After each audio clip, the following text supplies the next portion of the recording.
जी। रोजा छूट जाने पर उसे बाद में किस तरह अदा किया जाए? जिंदगी तमाम के रोजे मिलकर रमजान पाक के एक रोजे का बदल नहीं बन सकते। साथ ही नात पाक का खूबसूरत नजराना। बुला मेरे मौला।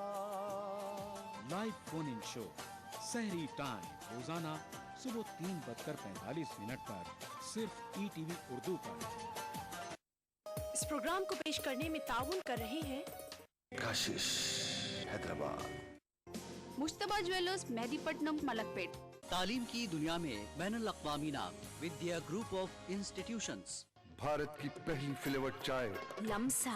पत्थरगट्टी टोली चौकी के बाद मोहम्मद कैप मार्ट के नए शोरूम पर आपका इस्तकबाल है। खूबसूरत और हैदराबाद की सबसे बड़ी gated community Pride Hills. Carpet plaza carpets का अल्ट्रा मॉडर्न बिल्कुल ही नया showroom. Seasons shopping mall, Saleem Masood complex, Toli Chowki, Hyderabad. कलौंजी ऑयल, मोहम्मदिया प्रोडक्ट्स की पेशकश। Makhdoom brothers, Pattharghatti, Charminar road, Hyderabad.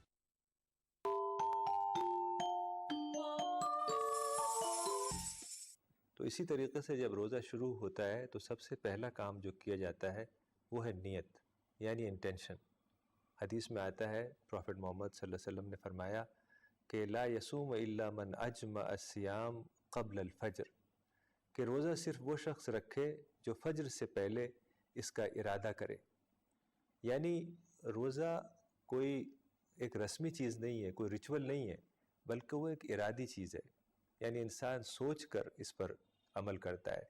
इसीलिए रोज़े की जो नीयत है वो इस तरीके से होती है, वह बेसौम गदिन नवैतु, यानी मैं कल के रोज़े की नीयत करता हूँ। दरअसल नीयत बहुत ही अहम चीज़ है, बहुत ही ज़रूरी है, चूँकि हदीस में आता है कि इन्नमल आमाल बिन्नियात, कि actions will be judged according to intentions, यानी जो इंसान के एक्शंस हैं, जो अमल है, जो वो करता है, उसका सारा दारोमदार उसकी नीयत पर है। तो नीयत ज़रूरी है। तो फिर जब नियत करके रोज़े की नियत करता है, उसके बाद फजर से पहले एक खाना खाया जाता है जिसको सहरी कहते हैं।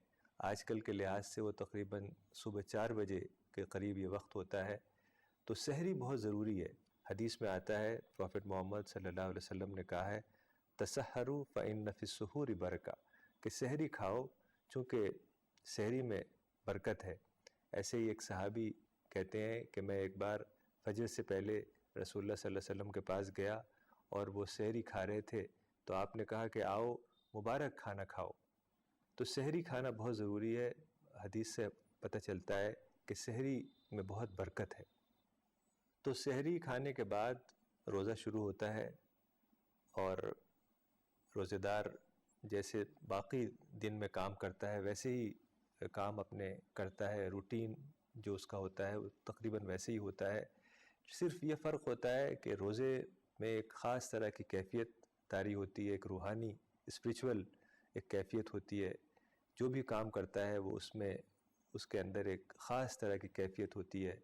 नमाज़ पढ़ता है, कुरान पढ़ता है, कुरान के मीनिंग को समझता है, तो उसमें ख़ास तरह की रूहानी कैफ़ियत तारी होती है। तो इस तरीके से रोज़ेदार अपना दिन गुजारता है और शाम हो जाती है और इफ़्तार का वक्त आ जाता है। फिर वो खाना खाता है, पानी पीता है और शुक्र के जो गहरे एहसासात हैं उसके ज़ुबान पर आते हैं, दुआएं उसके ज़ुबान पर आती हैं। हमें कुछ दुआएं हदीस की किताबों से मिलती हैं। प्रॉफिट मोहम्मद सल्लल्लाहु अलैहि वसल्लम की दुआएं, जिसको मसनून दुआएं कहते हैं। रमज़ान के दिनों में इफ़्तार के वक्त आप काफ़ी गहरी दुआएं करते थे। उनके कुछ नमूने मैं आपके सामने पेश करता हूँ। जैसे एक दुआ है, अल्हम्दुलिल्लाहिल्लज़ी आननी फसुमतु व रज़क़नी फ़अफ़्तरतु, यानी अल्लाह ताला का शुक्र है कि उसने मेरी मदद की तो मैं रोज़ा रख सका और उसने मुझे रिज़्क़ दिया, खाना दिया, पानी दिया, तो मैंने रोज़ा खोला। अल्लाहुम्मा लका सुमना व अला रिज़्क़िका इफ़्तरना, ऐ अल्लाह तेरे लिए मैंने रोज़ा रखा और तेरे दिए हुए खाने से मैंने इफ़्तार किया। फ़तक़ब्बल मिन्ना इन्नका अंतस समीउल अलीम, तो तू मेरे रोज़े को कबूल फरमा, तू सुनने वाला जानने वाला है। तो तो इसी तरीके से एक और दुआ है, अल्हम्दुलिल्लाह ज़हब ज़मो वब्तल्लतिल उरूक़ व सबतल अज्र इंशाअल्लाह, कि अल्लाह का शुक्र है प्यास बुझ गई और रगें तर हो गईं और अल्लाह ने चाहा तो अज्र यकीनी हो गया, यानी रिवॉर्ड यकीनी हो गया। तो इसी दुआ के साथ आज हम प्रोग्राम ख़त्म करते हैं और इंशाअल्लाह अगले एपिसोड में रमज़ान की कुछ और बातें आपके सामने रखेंगे। तब तक के लिए खुदा हाफिज़ व आखिर दावाना अनिल हम्दुलिल्लाहि रब्बिल आलमीन।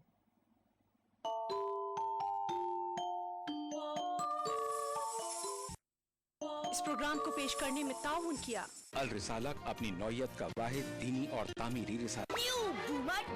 थोड़ा खेलो थोड़ा खाओ।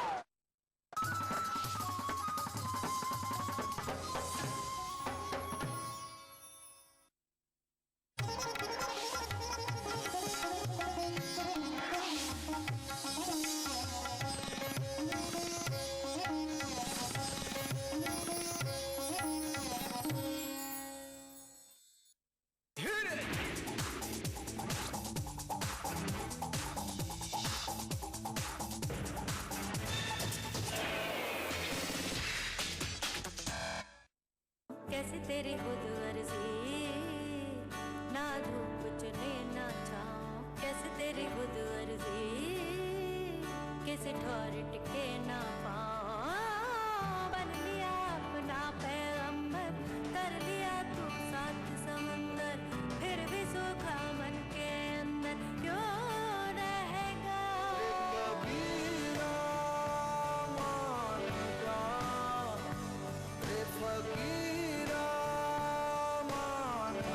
अधूरा सा लगता है थोड़ा सा कि यू नो दैट इट्स इतना इट हैपेंड सो फास्ट।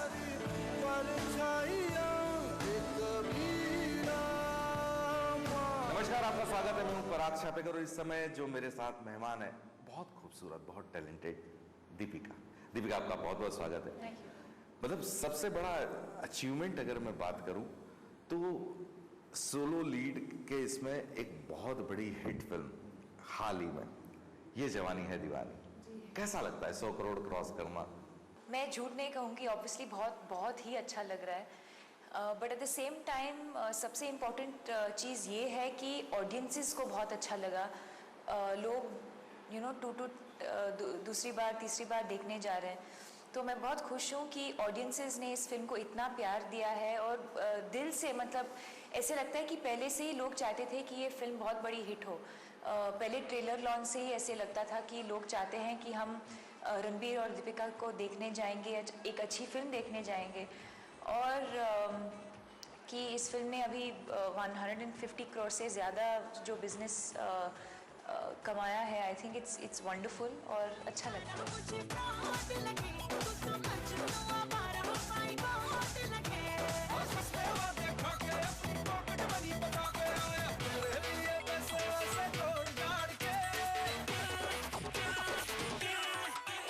मतलब मुझे ये सवाल आपसे बहुत दिनों से पूछना था, कौन सी टेबलेट्स खा रही हैं आप इन दिनों?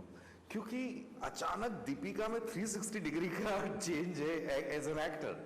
सर आई थिंक मैं बहुत मेहनत कर रही हूँ इस पे। मुझे लगता है कि इन 4-5 सालों में बहुत कुछ हुआ है मेरी ज़िंदगी में, professionally, personally, which I think are responsible for this change in me today. और मैं मेहनत भी करती हूँ, ऐसा नहीं है कि अपने आप ऐसे हो गया है या मैं पैदा होते ही मैं टैलेंटेड थी। बहुत मेहनत करने के बाद ये सब हो रहा है मेरे साथ, तो मैं इन चीज़ों को फॉर ग्रांटेड नहीं लेती। आज सक्सेसफुल हूँ, मेरी फिल्में लोग पसंद कर रहे हैं, परफॉर्मेंसेस को बहुत पसंद कर रहे हैं, मैं बहुत खुश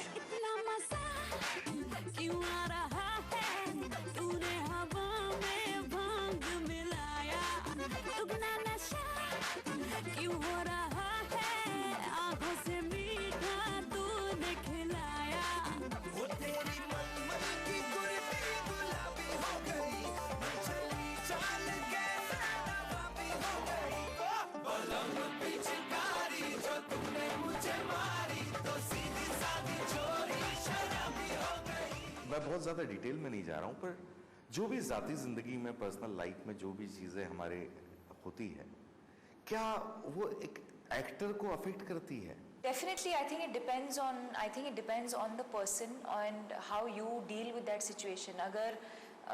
अगर आप उसको एक learning experience की तरह experience करके आप if you learn from it, I think there is a lot to learn from that. But similarly, अगर आप उदास हो जाते हो या अपने आप पे दया करना, आई थिंक ये अच्छी बात नहीं है. I think you should learn from your experiences.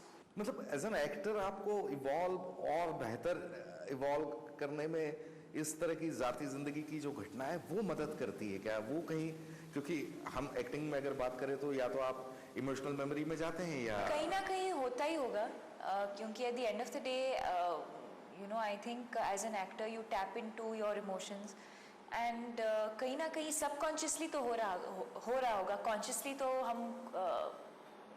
मैं ऐसा बैठ के एनालाइज नहीं करती या मैं ऐसे सोचती हूँ कि क्या ऐसे ये होगा वो होगा क्या होने वाला है, but subconsciously may be it is happening. हम पिछले कई दिनों से हम 100 करोड़ क्लब की बात कर रहे हैं. अब 150 के आसपास आई गई है आपकी फिल्म. एक ह्यूज फिल्म लेके आप SRK के साथ आ रही है जिसका प्रोमो ही लगता है कि मतलब आई विश कि मैं उसको 70 mm पे देख पाता. तो अब मतलब मुझे लगता है अब इसके बाद हम 200 करोड़ की बात करने लगेंगे. I hope so, touch wood. Chennai express मेरे लिए एक बहुत ही स्पेशल फिल्म है क्योंकि मैं खुद एक साउथ इंडियन हूँ और पहली बार मैं एक साउथ इंडियन गर्ल का एक रोल प्ले कर रही हूँ, तमिलियन गर्ल. तो मैं बहुत खुश हूँ कि मुझे ये मौका मिल रहा है और I had to work a lot on the accent because Rohit पहले से ही बहुत श्योर थे कि he wants a typical south Indian girl and somebody who is familiar with south Indian culture. I was brought up in Bangalore, तो मैं south Indian culture से बहुत ही फेमिलियर हूँ. तो उस हिसाब से मेरे लिए काफ़ी ईजी था. But as far as the language and the accent is concern काफ़ी मेहनत करनी पड़ी एंड ट्रेलर के बाद बहुत अच्छा रिस्पांस मिला है मुझे about the accent and all. तो आई होप पीपल एंजॉय. छुट्टी मनाने निकला था, तुमने मेरी छुट्टी कर दी.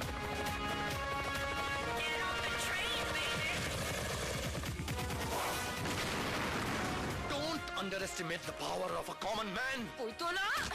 पहली बार इतने साल मतलब ओम शांति ओम से आज तक जब पहली बार मैंने चेन्नई एक्सप्रेस का प्रोमो देखा और सडनली पहली बार मुझे ऐसा लगा, मैं आपको बड़े सीरियस टाइप की लड़की मानता हूँ, और पहली बार मुझे लगा कि यार इसके अंदर बड़ी नोटोरियस लड़की है.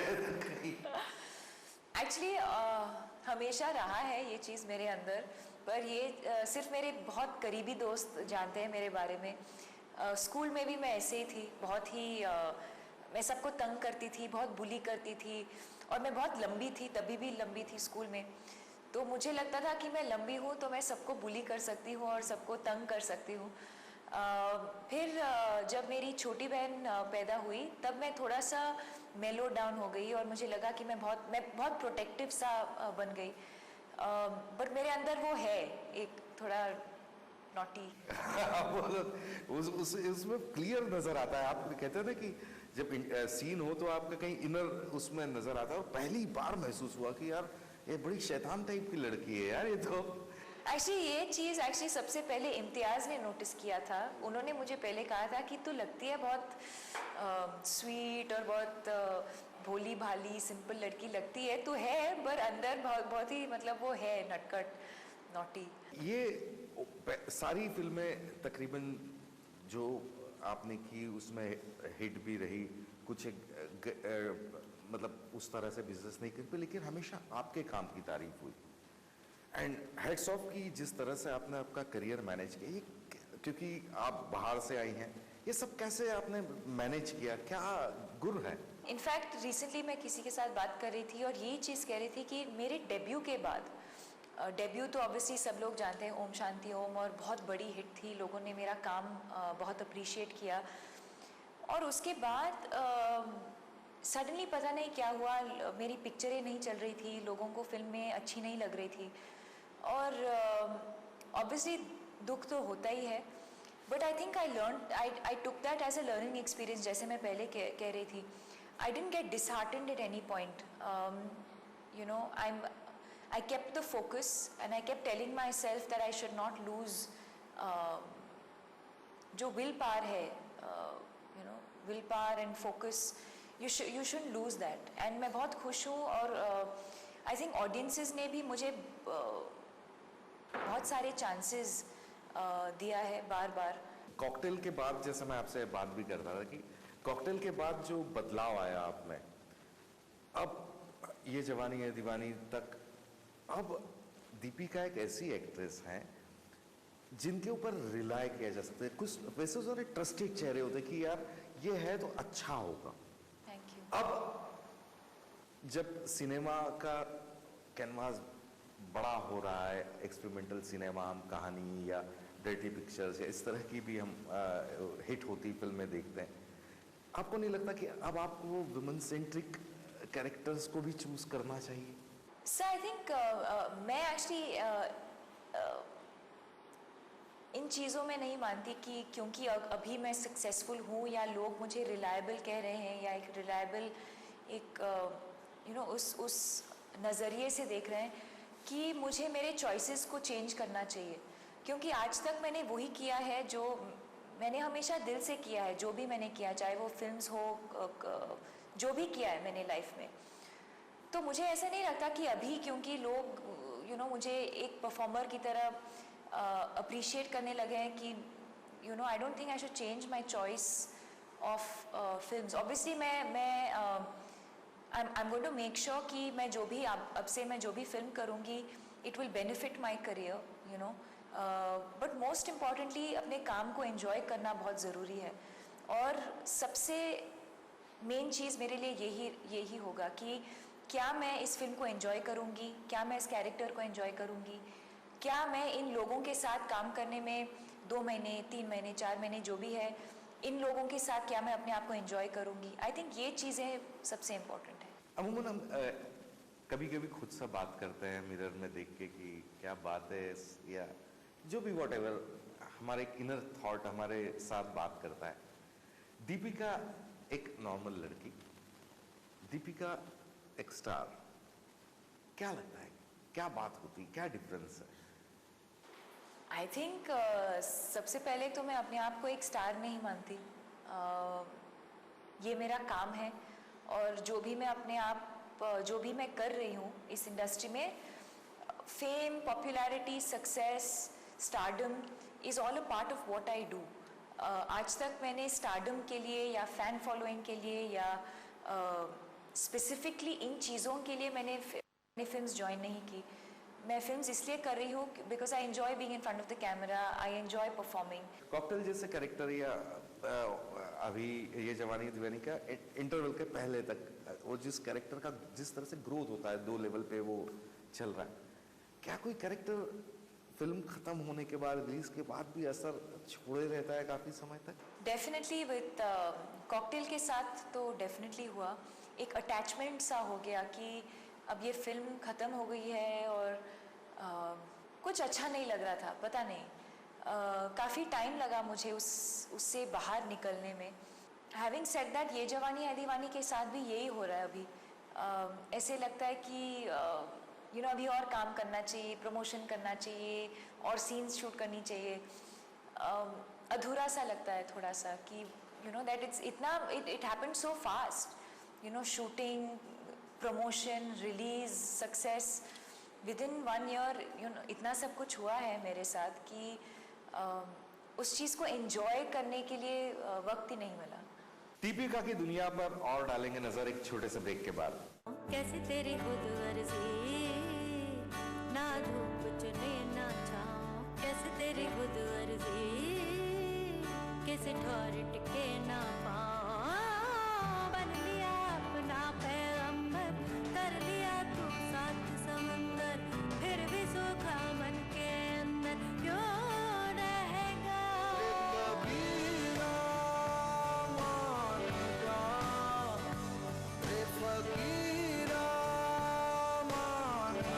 अधूरा सा लगता है थोड़ा सा कि you know that it happened so fast.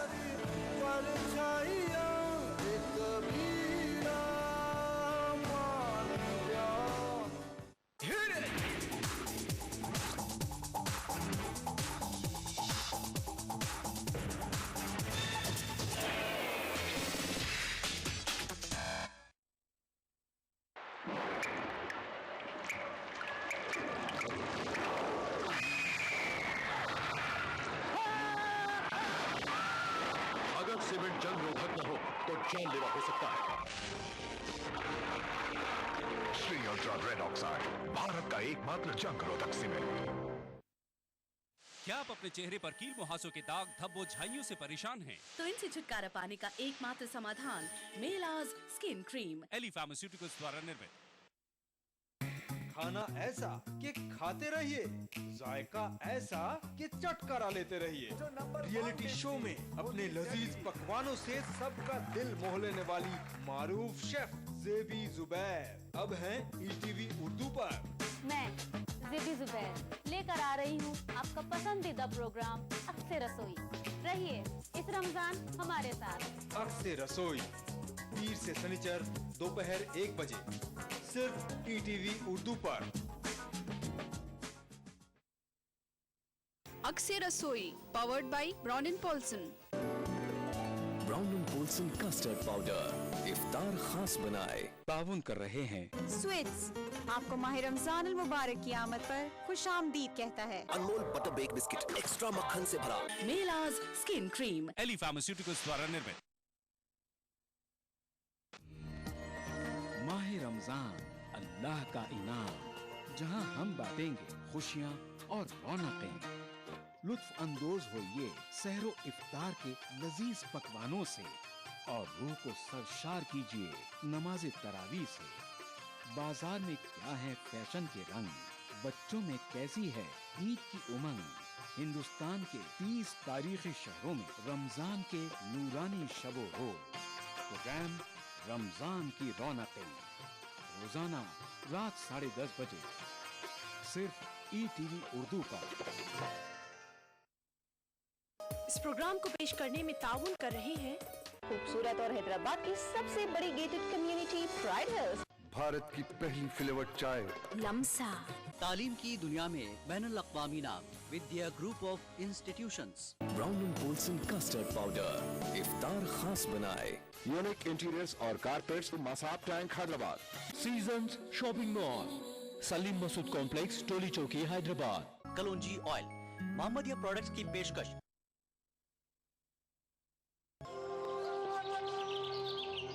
करो इबादतें मिलेंगी इनायतें। हुआ है नुज़ूल कुरान इस माह में। रमजान से जुड़े मुख्तलिफ मौज़ूआत से आगाही। कोलकाता से जी। रोजा छूट जाने पर उसे बाद में किस तरह अदा किया जाए? जिंदगी तमाम के रोजे मिलकर रमजान पाक के एक रोजे का बदल नहीं बन सकते। साथ ही नाते पाक का खूबसूरत नजराना। बुला मेरे मौला। लाइव फोन इन शो सहरी टाइम रोजाना सुबह 3:45 पर सिर्फ ईटीवी उर्दू पर। इस प्रोग्राम को पेश करने में ताउन कर रहे हैं काशिश हैदराबाद। मुश्तबा ज्वेलर्स मेहदीपट्टनम मलकपेट। तालीम की दुनिया में बैनुल अक़वामी नाम Vidya group of institutions. Bharat की पहली फ्लेवर्ड चाय लम्सा। पत्थरगट्टी टोली चौकी के बाद मोहम्मद कैप मार्ट के नए शोरूम पर आपका इस्तकबाल। खूबसूरत और हैदराबाद की सबसे बड़ी gated community Pride Hills. Carpet plaza carpets का अल्ट्रा मॉडर्न बिल्कुल ही नया showroom. Seasons shopping mall Saleem Masood complex Toli Chowki Hyderabad. कलौंजी ऑयल मोहम्मदिया प्रोडक्ट्स की पेशकश। Makhdoom brothers Pattharghatti Charminar road Hyderabad.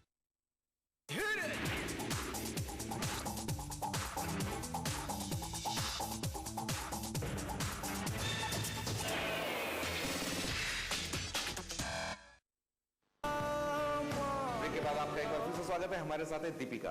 दीपिका, हम बात कर रहे थे ये फिल्म खत्म हो नहीं रही है और दूसरी फिल्म का कहीं ना कहीं दबे छुपे शुरू हो गया, Ramlila Ramlila Ramlila. Next actually Chennai express. हाँ, पर चेन्नई एक्सप्रेस तो है ही है, पर रामलीला भी दबे पांव शुरू हो गया है कहीं ना कहीं। Definitely, because I been shooting for that since October से मैं रामलीला के लिए शूट कर रही हूँ और अभी एक और महीना बाकी है। जुलाई में वो film will finish shooting for that film, नवंबर में रिलीज़ होगी। उसके बाद तो I have not signed anything right now.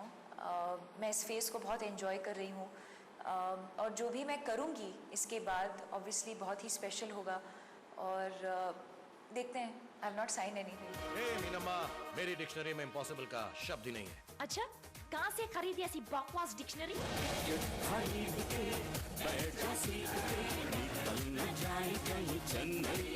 Deepika, you are blessed, you are chosen, वो अपनी जगह, लेकिन दीपिका सारी चीजें हासिल कर चुकी, क्या चाहती है जिंदगी से?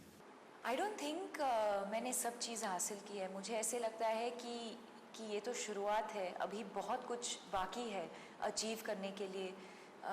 इन टर्म्स ऑफ डायरेक्टर्स जिनके साथ मैं काम करना चाहती हूँ, चाहे वो रोल्स हो, चाहे वो सक्सेस हो, चाहे वो स्टारडम हो, I feel like this is just the beginning. I feel कि मेरी करियर अभी शुरू हो रही है और बहुत कुछ अचीव करना बाकी है। मतलब इतनी सारी फिल्में हो गई, क्या अभी भी सुबह जब न्यूज़पेपर पढ़ते हैं, न्यूज़ चैनल कभी देखते हैं और आपकी अपने अफेयर के किस्से या नाइट आउट के फोटोग्राफ्स, ये इधर उधर कुछ देख के ये असर करता है कहीं? अभी तो इतना नहीं, क्योंकि मैं जानती हूँ कि आज लोग मेरे परफॉर्मेंसेस के बारे में बहुत बहुत बात करते हैं, चाहे वो कॉकटेल हो, रेस हो, ये जवानी है दीवानी हो। आज वो फोकस ही बदल गया है। लोग दीपिका दी एक्टर के बारे में बात कर रहे हैं।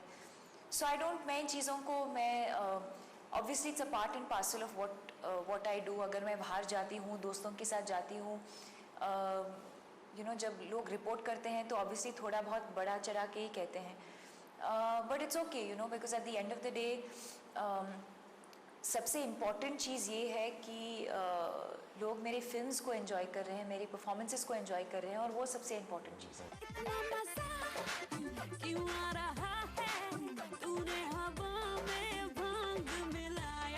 एक सिंगर जो होता है, क्लासिकल सिंगर, या वो रोज रियाज करता है, पेंटर रोज रियाज करता है, एक एक्टर के तौर पे एक्टर क्या रियाज करता है? एक्टर क्या खुद को कैसे प्रिपेयर करता है? दीपिका का प्रोसेस क्या है? I don't really have a process as such, but I think it's important to be aware of the world.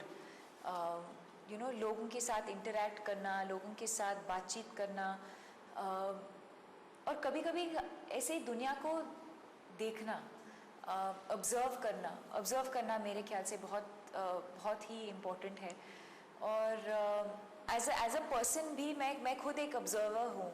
If you notice me at a party, मैं लोगों के साथ, या हमारे फंक्शंस जो होते हैं, मैं ज़्यादा लोगों के साथ मैं इंटरैक्ट नहीं करती हूँ। ये भी है कि मैं शाय हूँ, थोड़ा सा रिजर्व्ड हूँ, तो पर जब भी मैं लोगों के साथ जब मैं इंटरैक्ट करती हूँ, मैं ज़्यादा बात नहीं करती हूँ, ज़्यादा लोगों को ऑब्जर्व करती हूँ, नोटिस करती हूँ, बस। And rest of it I think सबसे best experience I think is on a film set. जब लोग कहते हैं कि have you trained in acting, और you don't come from a film family, मेरा सबसे जो बेस्ट लर्निंग एक्सपीरियंस रहा है वो सेट के ऊपर ही रहा है, from my first film Om Shanti. आँखों में तेरी अजब सी अदाएं हैं, हो आँखों में तेरी अजब सी अदाएं हैं, दिल को बना दे जो पतंग सांसें, ये तेरी वो हवाएं हैं।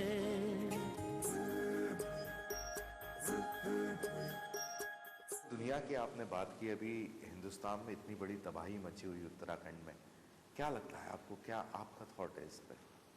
ऑब्वियसली बहुत बुरा लगता है, और मैं बहुत हेल्पलेस भी फील कर रही हूँ कि ऐसे क्यों होता है, और कुछ कहना भी सही नहीं है। आई थिंक जो वो लोग एक्सपीरियंस कर रहे हैं, जो what they are going through, हम कभी unless you are in that situation, हम कभी उस चीज़ को अंडरस्टैंड नहीं कर पाएंगे, बट डेफिनेटली बहुत बुरा लगता है। चलिए दीपिका, आपका बहुत बहुत शुक्रिया। ऐसी अच्छी फिल्में कीजिए, ऐसी बहुत बढ़िया परफॉर्म करते रहिए और अपने चाहने वालों को, अपने फैंस को प्राउड फील कराते रहिए। Thank you very much and best of luck. Thank you.